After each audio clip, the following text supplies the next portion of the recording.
நல்ல சாவு வருமா? செத்தா குளிப்பாட்ட தண்ணி கிடைக்குமாடா? உங்களை வண்டி கிடைக்குமாடா? அநியாயம் பண்றீங்கடா டேய். ஒரு வீட்டை காலி பண்ணிட்டு போற மாதிரி வண்டிக்கு சாமான். அஸ்ஸலாமு அலைக்கும் வரஹ்மத்துல்லாஹி வபரகாத்துஹு. அன்பார்ந்த அனைத்து உறவுகளுக்கும் இனிய மாலை வணக்கம். மீண்டும் மிக முக்கியமான சில தகவல்களோடு தான் வந்திருக்கேன். வீடியோவை கடைசி வரைக்கும் பாருங்கள். தெரியாத நண்பர்களுக்கும் மறக்காமல் ஷேர் பண்ணுங்கள். வீடியோ பிடிச்சிருந்தா ஒரு லைக் பண்ணுங்கள், சப்ஸ்கிரைப் பண்ணுங்கள். மறக்காமல் பெல் பட்டனையும் ஒரு செலக்ட் பண்ணுங்கள். அப்போ தான் நான் போடக்கூடிய ஒவ்வொரு தகவல்களும் உங்களுக்கு நோட்டிஃபிகேஷன் மூலம் கிடைக்கும். மாமுல் மஸ்தான் பிடிபட்டான். ஜிலீப் ஷோக் பகுதிகளில் வியாபாரிகளிடம் லஞ்சம், அதாவது மாமுல் வாங்கும் ரவுடி பங்காளி பிடிபட்டான். அந்த தெருவோர வியாபாரிகள்கிட்ட போய் ஒவ்வொருத்தையும் லஞ்சம் வாங்குறத வீடியோவை எடுத்து உள்துறை அமைச்சகத்துக்கு யாரோ ஒரு நல்ல மனுஷன் பதிவிட்டுருக்கிறாங்க. உடனே உள்துறை அமைச்சகத்தால் பைபிளே தட்டி தூக்கிட்டாங்க. இது இந்த வியாபார தலங்களில் மட்டும் இல்லை, சில அப்பார்ட்மெண்ட்களில் இந்த ஹாரிஸ்மார்களாக இருக்கிறவங்க தண்ணி பில்லுக்கு காசு கொடு, கரண்ட் பில்லுக்கு காசு கொடு, வாகன பார்க்கினுக்கு காசு கொடு. அப்பார்ட்மெண்ட் வாடகைக்கு எடுத்தால் பார்க்கின், தண்ணி, கரண்டு எல்லாமே கொடுக்கறது அந்த எக்ரிமெண்ட்லேயே இருக்குது. அதுதான் ரூல்ஸே, எல்லாமே கொடுக்கணும் வாடகைக்கு அப்பார்ட்மெண்ட் கொடுத்தா. ஆனால் இதுக்கு வேறு வேறு காசு வாங்குகிற சில ஹாரிஸ் கல்லன்களும் இருக்கிறானுங்க. அவனுங்களே இந்த மாதிரி ஒரு வீடியோ எடுத்து உள்துறை அமைச்சகத்துக்கு, அதே போல் வணிக வர்த்தக அமைச்சகத்துக்கு கொடுத்தீங்கன்னா செம்மையாக வச்சு செஞ்சுருவாங்க. அதே மாதிரி யாரும் இவனுங்களுக்கெல்லாம் காசு கொடுக்க வேண்டியதே இல்லை.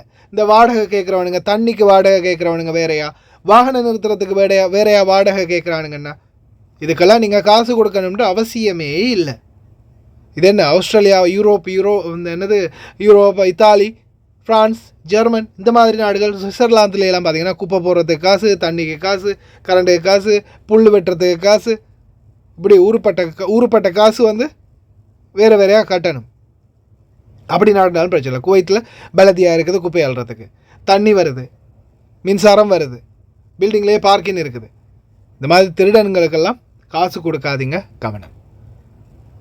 உண்மையிலே அந்த முன்னாடி நண்டு பேசியிருக்கமே, நல்ல சாகு வருமாடா, தவிச்சா தண்ணி கிடைக்குமாடா வாய்க்கு அப்படின்ற மாதிரி இந்த கேரேஜுக்காரனுங்க ரொம்ப மோசம். ஓட்டுநர்களே, வாகன ஓட்டக்கூடிய சாரதிகள் அனைவருமே தயவு செய்து இந்த வீடியோ ஸ்கிப் பண்ணாமல் பாருங்கள். உங்களுடைய அனைத்து நண்பர்களுக்கும் ஷேர் பண்ணுங்கள். 460 தினாரை பிடுங்கிட்டானுங்க ஒரு வருஷம். உங்களுக்கு நிறைய பேருக்கு தெரிஞ்சிருக்கும், ரெகுலராக என்னோட வீடியோ பார்க்குறவங்களுக்கு. எங்களுடைய வண்டி கிட்டத்தட்ட 2024 23 12ஆம் மாதம் வாங்கின வண்டி. ஒரு வருடம், அப்போ இது 6ஆம் மாதம் முடிஞ்சிருச்சு. அப்போ 6 மாதம், ஒரு வருடமும் 6 மாதம்னு வச்சுக்கொள்ளலாம். 1.5 வருடம் அந்த வண்டி வாங்கி, புது வண்டி பிராண்ட் நியூவாக கொண்டு வந்தது. ஏதோ வண்டி நான் சொன்னல மிஸ் பண்ணிகிட்டு இருக்குது, பம்பில் ஏதோ தான் பிரச்சனை இருக்கும்னு. அதே மாதிரி சைலன்சருக்கு அடியில் வரக்கூடிய பம்பில் தான் பிரச்சனையே. ஆனால் இந்த பம்பை மாற்றணும்.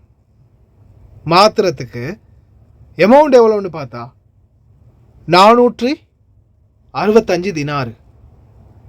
அதோட இதில் என்ன பழுது இருக்குன்றதை ஸ்கேன் பண்ணி பார்க்குறதுக்கு வேற 26 தினாரு. அதை ஸ்கேன் பண்ணி பார்க்குறதுக்கு மட்டும் 26 தினாரு. கடைசியில் சரி, இது எக்ஸாஸ்ட் மாற்ற வேண்டியது தான். எக்ஸாஸ்ட்டை மாற்றுறதுக்கு இதில் என்ன பிரச்சனை இருக்குது அப்படின்றத செக் பண்ணி பார்த்தா இதுதான் அந்த எக்ஸாஸ்ட். சைலன்சருக்கு வரக்கூடிய அந்த லைன், பெட்ரோல் லைன் இதில் அடப்பு இருந்தால் வண்டி என்ன செய்யும், நம்ம கார்பரேட்டரில் பைக்கில் எப்படி புக்குன்னு அந்த சவுண்டு வருமோ அது மாதிரி. இப்போ இது பாருங்கள், சவுண்டையே பாருங்கள் நீங்கள் நல்லா. இரும்பு, தனி இரும்பு. இதை நாங்கள் இதே வெளியில் ஒரு கராஜில் போயிட்டு பேசி கேட்கும்போது கராஜில் சொன்னாங்க ஒரு 20 தினார் தான் போயிருக்கும். இதை கலட்டி ஃபுல்லாக காற்று பிடிச்சி டீசலில் கழுகி ஃபுல்லாக க்ளீன் பண்ணி எடுத்தால் ஒரு பிரச்சனையும் இல்லை. நாள் கணக்கில் வச்சு பாவிக்கலாம், வருஷ கணக்கில் வச்சு பாவிக்கலாம். அப்படி பாருங்கள், இதில் உள்ள நெட் மாதிரி இருக்குது. இந்த நெட்டை ஃபுல்லாகவே நல்லா காற்று பிடிச்சி ப்ரெஷர் பம்பில் வந்து ஃபுல்லாக டீசலோ பெட்ரோலோ ஊற்றி நல்லா கழுகிட்டு இல்லாட்டி WD-40 போட்டு நல்லா ஸ்ப்ரே பண்ணி கழுவி எடுத்தால் ஃபுல்லாக இந்த லைனை ஃபுல்லாகவே கிளியர் பண்ணி எடுத்தால் ஒரு அடப்பும் இருக்காது, ஒன்றும் இருக்காது. க்ளீனாக அழகாக மறுபடியும் நல்லபடியாக வண்டி வேலை செய்யும். ஆனால் இந்த பீஸை அந்த அளவுக்கு துப்புரவு பண்ணியெல்லாம் முடியாது.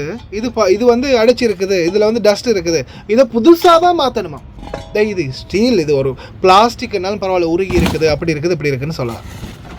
ஸ்டீல், இரும்பு, இதை வந்து கழுகி யூஸ் பண்ணலாம். அடுத்தது இது வந்து செம்பு, இரும்பு இல்லை, சாரி, செப்பு. ஏண்டா இப்படி அநியாயம் பண்ணுறீங்க? இந்த நாட்டில் நிறைய பேர் எல்லாருமே வந்து அந்த எதாக இருந்தாலும் சரி, ஒரு சின்ன பழுதாக இருந்தாலும் தூக்கி போட்டு புதுசு மாற்றிடுவாங்க. அதே ஷெடியூல் தான் இன்றைக்கும் போயிட்டுருக்குது. இதே ஒரு டாக்ஸி ஓட்டுநராக இருக்கலாம், இல்லை சொந்தமாக வண்டி வச்சிருக்கிற வெளிநாட்டவர்கள் நிறைய பேர் இருக்கிறாங்க, அவங்களா இருக்கலாம். இப்போ அவங்களுடைய நிலைமை யோசிச்சு பாருங்கள். சில வீடுகளில் வந்து சம்பளத்தில் தான் பிடிப்போம் அப்படின்னு சொல்லக்கூடிய வீடுகள் நிறைய இருக்குது, நிறைய கம்பெனிகள் இருக்குது. அந்த மாதிரி தொழிலாளர்களுடைய நிலைமையை யோசிச்சு பாருங்க. இது வந்து ஜஸ்ட் 20 தினார் கொடுத்திருந்தா, 20 தினார், ஜஸ்ட் 20 தினார், வெறும் 20 தினார் கொடுத்திருந்தா வெளியில் அழகாக அதை கலட்டி ஃபுல்லாக க்ளீன் பண்ணி சுத்தம் பண்ணி கொடுத்துருப்பாங்க. ஆனால் இவனுங்க 465 தினார் அநியாயமாக பிடுங்கிட்டானுங்க. நானும் பாபா வரும்போது ரொம்ப திட்டிக்கிட்டே வந்தோம். அதே மாதிரி அவர் நேரடியாக போய் மேனேஜர் முதல் கொண்டு சூப்பர்வைசர் முதல் கொண்டு எல்லாரையும் ஒரு லெஃப்ட் லைட்டு வாங்கினார். காசு வந்து மாமா கொடுத்துட்டாங்க. அல்ல அவங்களுக்கு நன்மையை கொடுக்க, இன்னும் அவங்களுடைய ஆயில நீடிக்க, இன்னும் அல்லா பறக்கத்தை ஏற்படுத்தி கொடுக்க. உண்மையிலே எந்த ஒரு குறை நிறையும் சொல்லாமல், அது வந்து வண்டியில் உள்ள பல, அதுக்கு நாம் என்ன பண்ண முடியும்? சரி, இருந்தாலும் எந்த ஒரு முகம் சுளிக்காமல், குறை நிறை சொல்லாமல் அவங்க பணத்தை கொடுத்துட்டாங்க. சந்தோஷம். ஆனால் சந்தோஷம் இல்லை, அந்த பணத்தை கொடுத்தது அநியாய காசு தானே. யோசிச்சு பாருங்கள். வெறும் 20 தினாரில் அதை கலட்டி க்ளீன் பண்ணி மறுபடியும் ஃபிக்ஸ் பண்ணாமல் அதை கலட்டி தூக்கி வீசிட்டு புதுசு தான் மாற்றணும் அப்படின்னா, இந்த கம்பெனிக்காரனுங்க, இந்த உக்காலான்னு சொல்லக்கூடிய இந்த கம்பெனிக்காரனுங்க எவ்வளோ பெரிய அநியாயக்காரனுங்கன்னு. டிரைவர்ஸ், இது உங்களுக்கு மிகப்பெரிய ஒரு அவேர்னஸாக இருக்கும்னு நினைக்கிறேன். தயவு செய்து சிந்தித்து செயல்படுங்க. அதே மாதிரி கடைசியில் வண்டிக்குள்ளே வந்து பொருட்கள்லாம் மறுபடியும் செட் பண்ணுறது ஒரு வீட்டை வாடகைக்கு காலி பண்ணுற மாதிரி இருந்துச்சு எனக்கு. கிட்டத்தட்ட ஜெமியா பேக்கில் 3 பேக், 4 பேக்கு பொருட்கள். வண்டியை வந்து ஃபுல்லாக கேரேஜில் கொடுக்கும்போது இந்த மாதிரி பொருட்கள் எடுத்துகிட்டு கொடுக்கணும். அதுக்கான காரணம் என்னென்னா, ஐம் ரியலி சாரி, ஆனால் நான் வீடியோ எடுக்க மறந்துட்டேன்.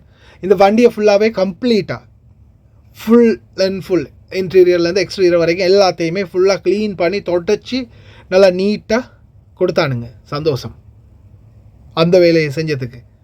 ஆனால் சில சின்ன சின்ன பொருட்கள், பிளாஸ்டிக், அது இது சில பொருட்கள் வந்து காணும், வீசிடுவாங்க. சில பொருட்கள், பேப்பர், பில்லு, அது இது சில சாமான்கள் நான் வச்சு எதையுமே காணும். அதாவது நான் அது தேவையில்லைன்ற மாதிரி தான் வச்சு, அது போனால் போட்டுன்ற மாதிரி இருந்த சில பொருட்களை உள்ளே வச்சுருந்தேன். காணும், திருப்பி வந்து பார்க்கும்போது இல்லை. அப்போது ஃபுல்லாகவே உள்ளே க்ளீன் பண்ணியிருக்கிறாங்க. க்ளீன் பண்ணும்போது எடுத்து வீசிடுவாங்க. அதால் நம்மளுக்கு தேவையான எத்தனையோ பொருட்கள் மிஸ் ஆகி போகிறதுக்கு வாய்ப்பு இருக்குது. அதால் வண்டியை கேரேஜுகளில் விடும்போது ஒட்டுமொத்தமாக இருக்கிற எல்லாத்தையுமே ஃபுல்லாக வலித்து தொடச்சி எடுத்துகிட்டு எம்டி வண்டியை மட்டும் கொடுங்க. இது எப்போவுமே ஃபாலோ பண்ணுங்கள் டிரைவர்ஸ். கம்பெனிகளுக்கோ இல்லை கேரேஜுகளுக்கோ வண்டி விடும்போது, கேரேஜுகள் அந்தளவுக்கு இருக்காது, ஆனால் கம்பெனிகளில் விடும்போது இந்த மாதிரி இருக்கும். சிந்தித்து செயல்படுங்க.